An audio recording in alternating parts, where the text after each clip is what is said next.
नमस्कार। आकाशवाणी जयपुर अजमेर से प्रस्तुत है प्रादेशिक समाचार।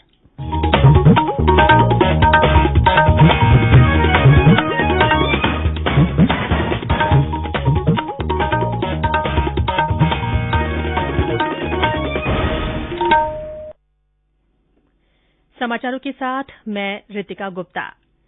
देश ने कोविड टीकाकरण अभियान में 10 लाख से अधिक स्वास्थ्य कर्मियों को टीका लगाने के महत्वपूर्ण पड़ाव को पार कर लिया है। कल ही 2,30,000 से अधिक लोगों को टीके लगाए गए। स्वास्थ्य मंत्रालय ने बताया कि कल सर्वाधिक संख्या में लोगों का टीकाकरण किया गया।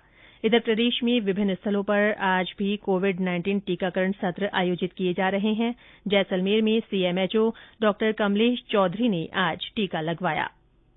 देश में कोविड से ठीक होने की दर 96.75% हो गई है। अब तक 1 करोड़ 2 लाख से अधिक रोगी ठीक हो चुके हैं। इस समय देश में 1,88,000 से अधिक मरीजों का इलाज चल रहा है। इधर प्रदेश में कोरोना से स्वस्थ होने की दर बढ़कर 97.88% हो गई है। सक्रिय मामलों की संख्या घटकर 3,934 रह गई है।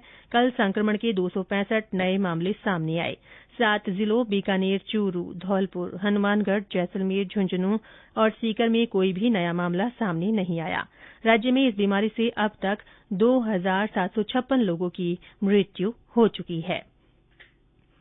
जयपुर जिले की 1 और अजमेर जिले की 9 ग्राम पंचायतों में सरपंच पद के लिए आज हो रहे चुनाव में सुबह 10 बजे तक 15% से ज्यादा मतदाताओं ने अपने मत का उपयोग किया है।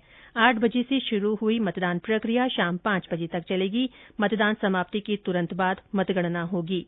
उप सरपंच के लिए कल चुनाव होगा।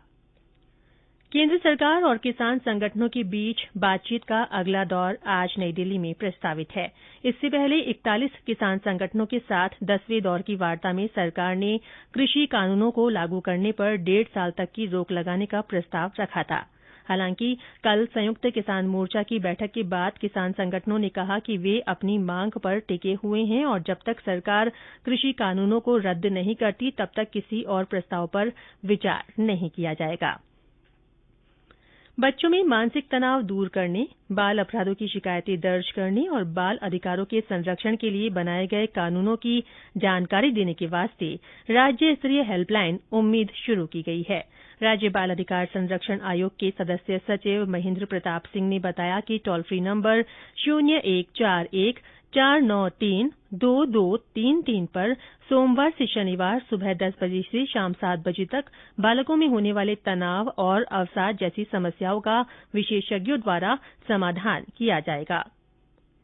नेताजी सुभाष चंद्र बोस की जयंती के उपलक्ष्य में आज पत्र सूचना कार्यालय और क्षेत्रीय लोक संपर्क ब्यूरो जयपुर की ओर से एक वेबिनार का आयोजन किया गया।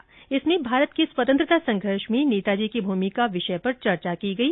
वेबिनार में मुख्य वक्ता श्याम सुंदर बिस्सा ने नेताजी की जीवनी और उनके प्रेरणास्पद संस्मरणों के बारे में जानकारी दी। गौरतलब है कि कल सुभाष चंद्र बोस की जयंती देशभर में पहली बार पराक्रम दिवस के रूप में मनाई जाएगी। नेताजी की जयंती पर वर्ष भर कई कार्यक्रम आयोजित किए जाएंगे। सूचना एवं प्रसारण मंत्रालय के क्षेत्रीय लोक संपर्क ब्यूरो उदयपुर की ओर से स्वच्छता पखवाड़े के अंतर्गत एकलिंगपुरा में स्वच्छ भारत अभियान पर संगोष्ठी और भाषण प्रतियोगिता आयोजित की गई। कार्यक्रम के दौरान कोरोना संक्रमण से बचाव के लिए कोविड-19 उचित व्यवहार के बारे में प्रदर्शनी के माध्यम से जानकारी भी दी गई। कोरोना वैक्सीन की उपयोगिता के बारे में भी बताया गया। उदयपुर में आज से 3 दिवसीय बर्ड फेस्टिवल का आयोजन किया जा रहा है। सज्जनगढ़ द्वार पर हुए कार्यक्रम में फेस्टिवल का शुभारंभ हुआ। इस अवसर पर पक्षियों पर आधारित पुस्तिका का विमोचन किया गया और प्रदर्शनी भी लगाई जा रही है। प्रदेश में विभिन्न स्थानों पर न्यूनतम तापमान में उतार चढ़ाव बना हुआ है। मौसम विभाग के अनुसार आज माउंट आबू में न्यूनतम तापमान बढ़कर फिर 2 डिग्री सेल्सियस हो गया। वहीं जयपुर में न्यूनतम तापमान में मामूली कमी आई और यहां 9.4 डिग्री सेल्सियस तापमान रिकॉर्ड किया गया। और अंत में कोरोना जागरूकता संदेश। कोविड-19 से बचाव और सुरक्षित रहने के 3 उपाय। मास्क लगाएं, 2 गज दूरी है जरूरी, सुरक्षित दूरी रखें, हाथ और मुंह साफ रखें। इसी के साथ प्रादेशिक समाचार बुलेटिन समाप्त हुआ। हमारा अगला बुलेटिन राजस्थानी में दोपहर 3 बजे प्रसारित होगा। नमस्कार।